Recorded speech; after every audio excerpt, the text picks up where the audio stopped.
Ahojte, vítam vás pri dnešnom videu. Už sme vo Viedni, ako tu môžete za nami vidieť mapku. Máme lístky a ideme cestovať, tak uvidíme, čo všetko uvidíme a to vám natočíme.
Sme pred chvíľkou dojedli tie super burgery.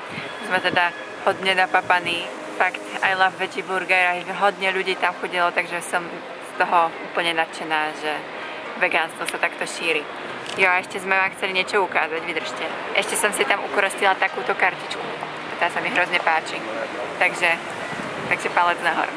A ideme ďalej po pamiatkách Viedne, tak poďte s nami.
Myslíte, že tu tam majú vegánsky piknik?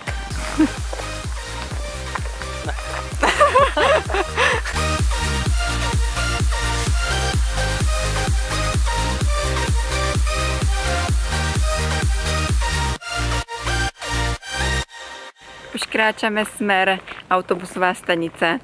Dneska sme nabehali asi 10 km, pokojne, možno aj viac.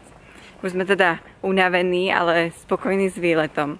Vyskúšali sme 2 rôzne vegánske burgery a za seba môžem odporučiť ten prvý. I love veggie burgers. Honzik tiež? Takže ak budete mať niekedy cestu do Viedne, tak sa tam určite stavte. Bolo to tam výborné, krásne prostredie, hlavne chuťovo, ako jednotka. Pamiatok sa nám najviac páčil ten dom. Jo, svatého Štefana. Dom svatého Štefana, ten bol 350 schodov vysoký, asi 67 metrov, to bolo fakt vysoká budova. Ešte musíme pochváliť tú zmrzlinu, ktorú sme vám ukazovali. I tá jahodová, i tá čokoládová bola fakt jednotka. Dúfam, že sa neopakujem s tými jednotkami. Tak dúfam, že sa vám videjko páčilo. Tu ešte máme krásnu prírodu. No majú tu krásne proste. Skoro ako u nás doma v Prahe. Tak my vám ďakujeme za zhliadnutie. Dúfam, že ste si z toho niečo odniesli, nejaké tipy. A majte sa krásne a tešíme sa na vás zase v ďalšom videu. Ahojte!